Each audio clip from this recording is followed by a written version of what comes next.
वासुदेवा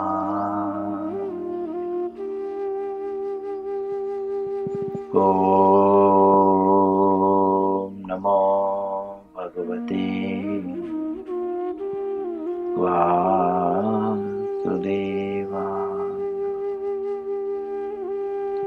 ॐ नमो भगवते वासुदेवाय।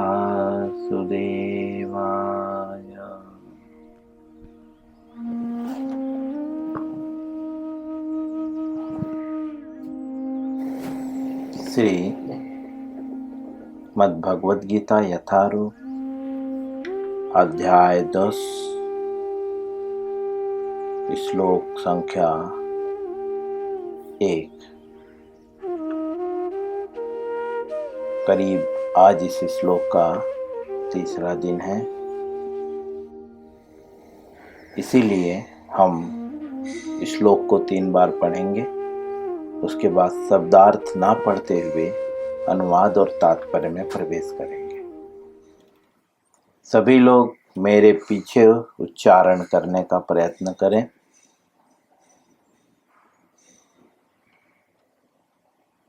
श्लोकों का। श्री भगवानुवाच भूय एव महाबाहो शृणु मे परमं वचः यत्तेऽहं प्रीयमाणाय वक्ष्यामि हितकाम्यया। पुनः श्री भगवानुवाच भूय एव महाबाहो शृणु मे परमं वचः यत्तेऽहं प्रीयमाणाय वक्ष्यामि हितकाम्यया। पुनः एक बार।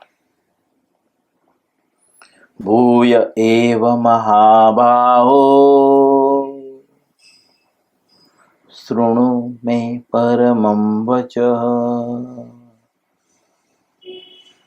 यत्तेऽहं प्रीयमाणाय वक्ष्यामि हितकाम्यया। चलिए अनुवाद श्रील प्रभुपाद जी के द्वारा। हे महाबाहु अर्जुन, और आगे सुनो। चूंकि तुम मेरे मित्र सखा हो, अतः मैं तुम्हारे लाभ के लिए ऐसा ज्ञान प्रदान करूंगा जो अभी तक मेरे द्वारा बताए गए ज्ञान से श्रेष्ठ होगा।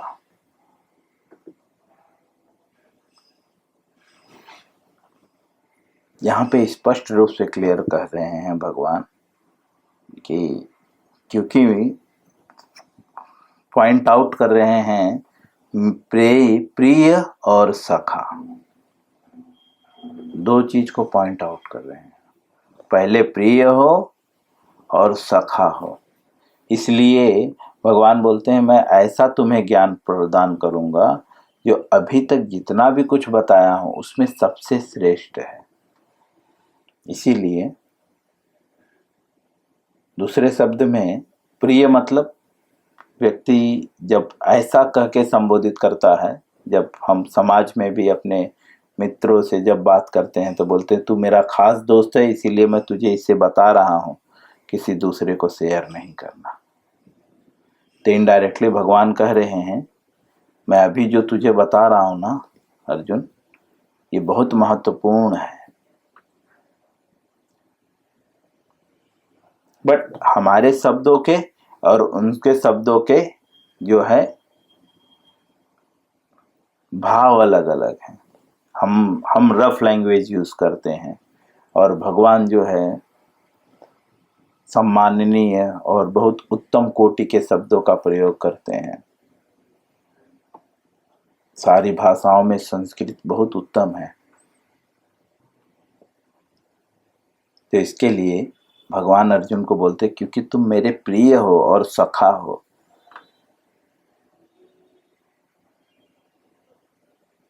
अतः मतलब इसलिए मैं तुम्हें ऐसा ज्ञान प्रदान करूंगा जो अभी तक जितना भी कुछ बोल चुका हूं इसमें बहुत जो है श्रेष्ठ है।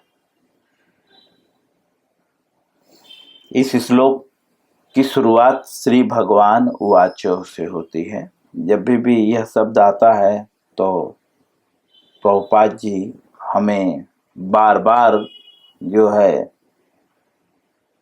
याद दिलाना चाहते हैं कि भगवान शब्द का मतलब क्या है, क्योंकि कभी कभी भक्तगण भक्ति करते करते स्वयं को ही भगवान मान लेते हैं।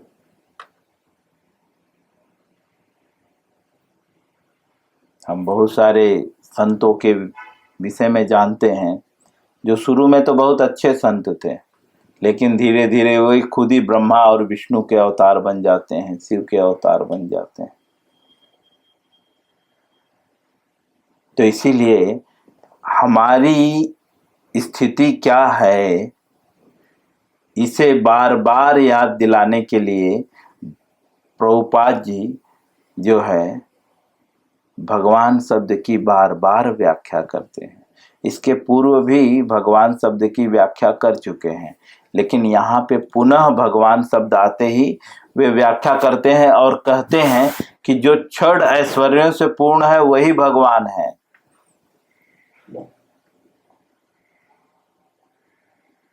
इस तरह श्रील प्रभुपाद जी समझाते हुए पराशर मुनि के शब्दों को कोड करते हैं कि पराशर मुनि ने भगवान को कृष्ण को भगवान के रूप में कब एक्सेप्ट किया, जब उन्होंने देखा कि इनके अंदर जो है सारे ऐश्वर्य हैं जो ऐश्वर्य शास्त्रों में बताया गया है।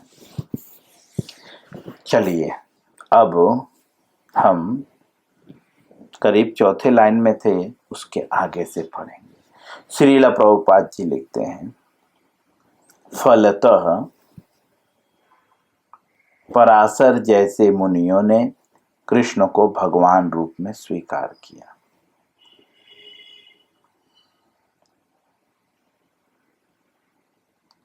पराशर जैसे मुनियों ने भगवान के रूप में स्वीकार किया। फलतः का तात्पर्य इंगित कर रहा है कि इसलिए, पॉइंट आउट कर रहे हैं कि ये सारे गुण थे, इसलिए जो है पराशर मुनि ने इनको भगवान के रूप में स्वीकार किया। अब अर्जुन को कृष्ण अपने ऐश्वर्य तथा कार्यों का और भी गुह्य ज्ञान प्रदान कर रहे हैं। प्रभुपाद जी कहते हैं कि अब जो है अर्जुन को भी जो है गुह्य ज्ञान प्रदान कर रहे हैं। गुह्य ज्ञान क्या है? भगवान के ऐश्वर्य तथा कार्य, यह गुह्य है, क्योंकि हर व्यक्ति नहीं समझ पाता। हमें तो समझ में ही नहीं आता कि भगवान कब क्या करेंगे, इसीलिए यहाँ पे गुह्य शब्द का प्रयोग किया गया है। और अब शब्द का प्रयोग भी इसलिए हुआ है कि इसके पहले भी भगवान ने अन्यों को भी बताया है और अब अर्जुन को बता रहे हैं। क्या बता रहे हैं? अपने ऐश्वर्य तथा कार्य, और भगवान के ऐश्वर्य और कार्य के विषय में जो नॉलेज है ये बहुत गुह्य है, हर कोई नहीं समझ सकता। इसके पूर्व सातवें अध्याय से प्रारंभ करके वे अपनी शक्तियों तथा उनके कार्य करने के विषय में बता चुके हैं। प्रभुपाद जी लिखते हैं इसके पहले जो है 7वें अध्याय से प्रारंभ करके,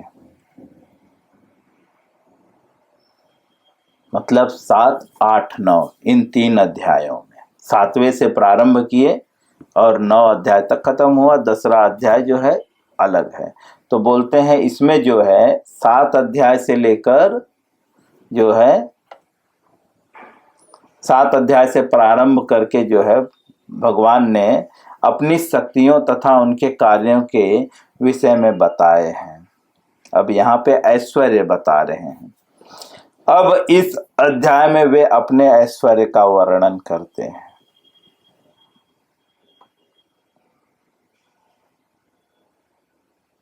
यह बहुत महत्वपूर्ण बात श्रील प्रभुपाद जी हमें समझा रहे हैं।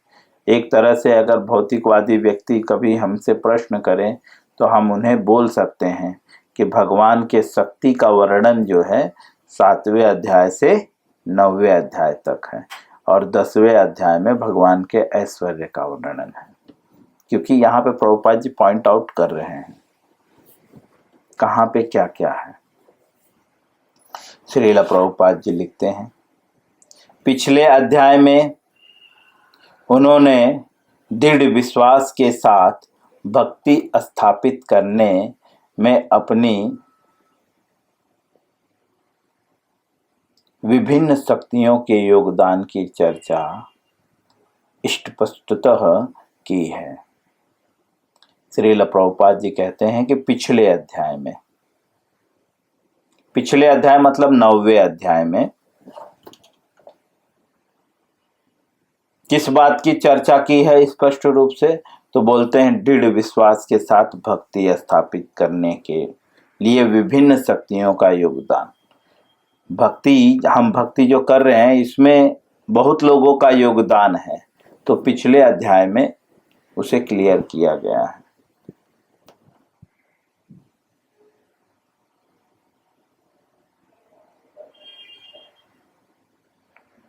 इस अध्याय में पुनः वे अर्जुन को अपनी सृष्टियों तथा विभिन्न ऐश्वर्य के विषय में बता रहे हैं।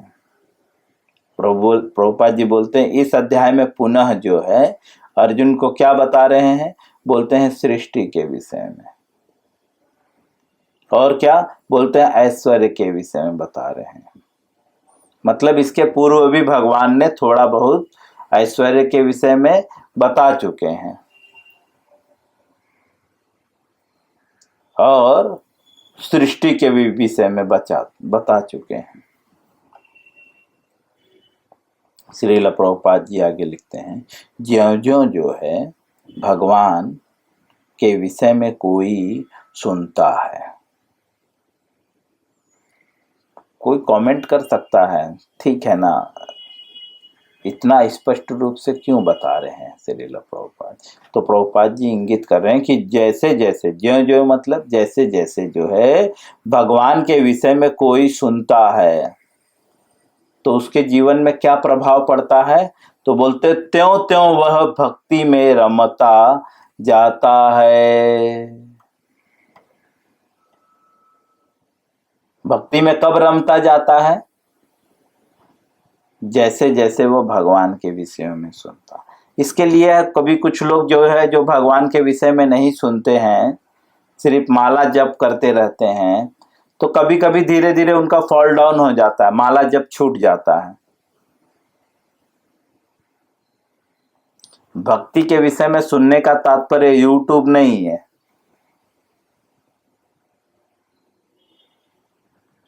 भगवान के विषय में कैसे सुनना है वो भगवत गीता में भगवान स्वयं बताते हैं। तत्विद्धि परिप्रातेन परिप्रश्नेन सेवयः उपदिच्छन्ति ते ज्ञानम ज्ञानिना तत्वदर्शिना। कौन बताएगा ये कौन से अध्याय का श्लोक है?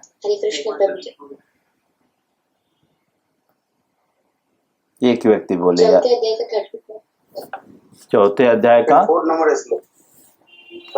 एक व्यक्ति बोले, या तो कोई बोलता ही नहीं और बोलते हैं तो सब बोलते हैं, तो एक व्यक्ति बोले, बोलिए। 34 नंबर श्लोक प्रभु जी, चौथे अध्याय का। चौथे अध्याय का 34 नंबर श्लोक। तत्विद्धि परिप्रातेन परिप्रश्नेन सेवयः उपदिच्छन्ति ते ज्ञानम ज्ञानेन तत्त्वदर्शिनः। जो जो भगवान के विषय में कोई सुनता है, लेकिन भगवान के विषय में कैसे सुनना है तो यहाँ पे बताते हैं, तुम गुरु के पास जाकर, यूट्यूब में जाकर नहीं, ठीक है, फेसबुक में जाकर नहीं, इंस्टाग्राम में जाकर नहीं, गुरु के पास जाकर।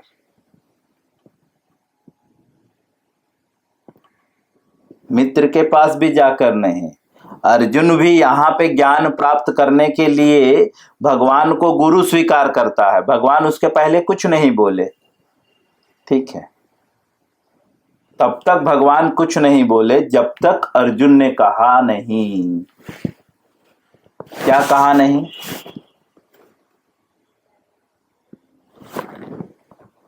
क्या कहा नहीं? कि आप मेरे गुरु हैं और मैं आपका शिष्य हूं, है ना। कार्पण्य दोषो वह स्वभाव पिच्छामि ताम धर्म समूढ़ चेत यत् श्रेयस्यात् निश्चित ब्रूहितन में शिष्यस्ते हम साधिमाम त्वाम प्रपन्नम। अब मैं आपका शिष्य हूं और मैं आपकी शरण में आया हूं। तब जाकर भगवान ने अर्जुन को भगवत गीता का उपदेश दिया। इतने सालों तक उपदेश नहीं दिया, पहले भी तो बता सकते थे ना। अर्जुन के साथ तो भगवान बचपन से थे, है ना, और बहुत अच्छे दोस्त भी थे, लेकिन ज्ञान कब प्रदान किया उन्होंने? जब अर्जुन ने बोला शिष्यस्तेहम स्यादिमाम त्वाम प्रपन्नम। तब जाकर अर्जुन को कृष्ण ने, जो स्वयं भगवान है, कृष्णस्तु भगवान स्वयं,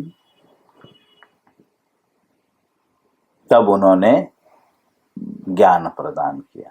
अर्थात यहाँ पे बोल रहे हैं तुम गुरु के पास जाओ, तो सबसे पहले गुरु बना।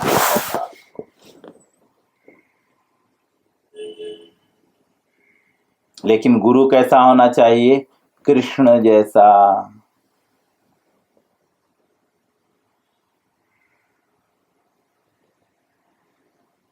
कृष्ण में गुरु के सारे लक्षण हैं। हालांकि कृष्ण भी बताते हैं कि गुरु कैसा होना चाहिए, क्योंकि अर्जुन ये बात जो है पूछता है कि प्रभु, जो आध्यात्मिक चेतना में लीन व्यक्ति है उसके लक्षण क्या है? क्योंकि गुरु कौन है? जय कृष्ण तत्ववेता से ही गुरु है। जो कृष्ण तत्व को जानता है वह गुरु है। और कृष्ण तत्व को जानता है, उसके लक्षण क्या हैं? तो बोलते हैं, भगवान अर्जुन को बताते हैं, प्रजहाति यदा कामान सर्वान पार्थ मनोगतान आत्मनेव आत्मनो तुष्ट। ये शब्द बहुत सरल है, लेकिन संभव नहीं है, बट असंभव भी नहीं है। उसके लिए क्या करना पड़ेगा?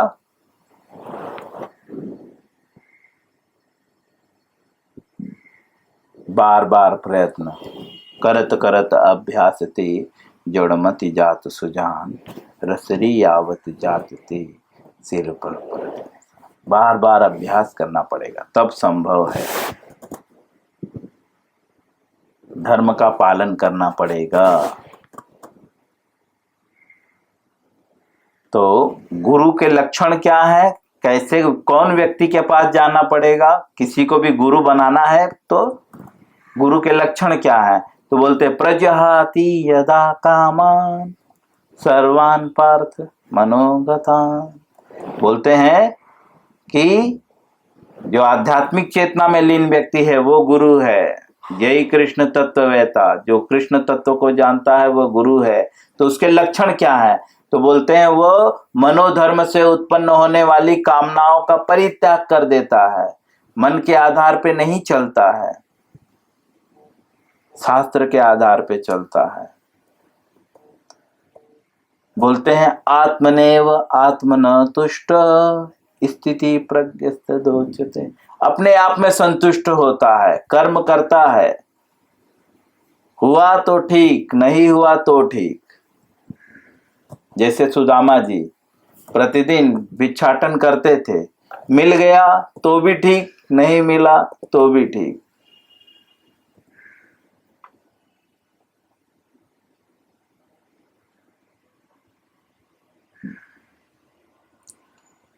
और क्या बोलते हैं, दुखेषु नु दुग्नमनाः सुखेषु विगति स्प्रियः वेतराग भयो क्रोध स्थिति धी मुनि रुच्यते। बोलते हैं जो त्रय तापों के होने पर भी विचलित नहीं होता है। हमें तो खाना ना मिले तो विचलित हो जाएंगे, ये भी एक प्रकार का ताप है। पानी न मिले तो विचलित हो जाएंगे, दोस्त न मिले तो विचलित हो जाएंगे, पैसा न मिले तो विचलित हो जाते हैं। हर कारण से हम विचलित हो रहे हैं, लेकिन वो त्रय तापों के होने पर भी देवता तक उसे तकलीफ देते हैं तो भी विचलित नहीं होता। जैसे गोपियां, देवता इंद्र ने पूरा बारिश कर दी, वृंदावन में त्राही त्राही मचा दी, तो भी गोपियां विचलित नहीं हुई।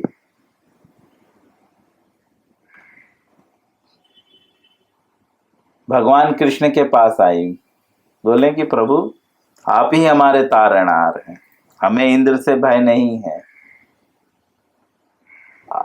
आप चाहें तो रक्षा करें, मारिबे राखिबे जे इच्छा तुम्हार।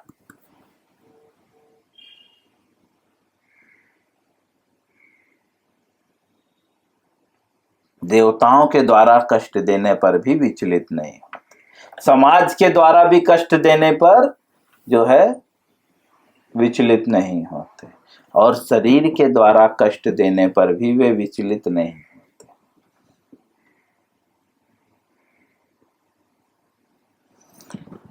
यह लक्षण होते हैं गुरु के। ऐसे गुरु के पास जाकर सत्य को जानने का प्रयास करो। सत्य क्या है? तो यहाँ पे श्रील प्रभुपाद जी बोलते हैं, सत्य क्या है? तो भगवान के विषय में श्रवण,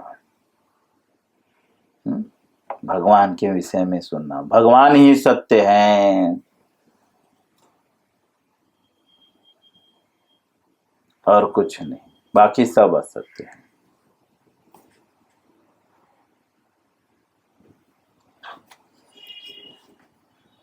लेकिन कैसे सुनना? तो बोलते हैं विनीत भाव से। विनीत भाव मतलब खुद को अज्ञानी समझ के, सरल, जिसे सरल बोलते हैं। विनीत का मतलब सरल, तीर्ण के समान। विनीत भाव से जाकर सुनना। लेकिन सुनते हुए करना क्या है? चुपचाप बैठना है? बोलते हैं नहीं, सेवा करते हुए जिज्ञासा करनी। जिज्ञासा करो और उनकी सेवा करो।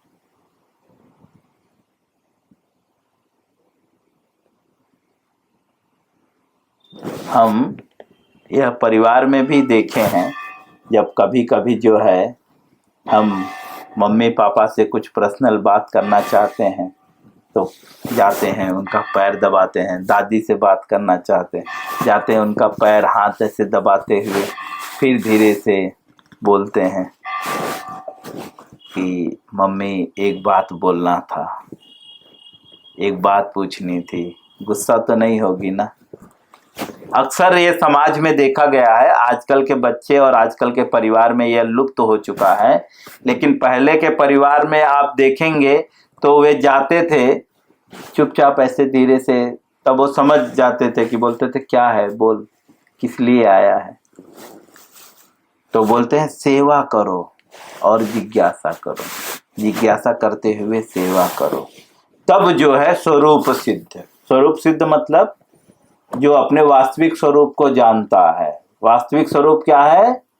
जीवेरो स्वरूप है नित्य कृष्ण दास, मतलब वो जो जानता है कि मैं भगवान का दास हूँ, मालिक नहीं हूँ, भोक्ता नहीं हूँ, कृष्ण का दास हूँ। तब जाकर कृष्ण का जो दास है, जो अपने वास्तविक स्वरूप को जानता है, वह आपको सत्य का दर्शन कराएगा।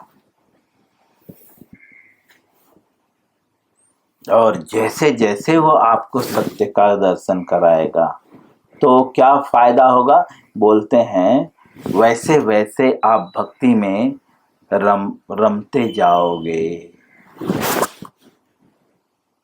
रमते मतलब बस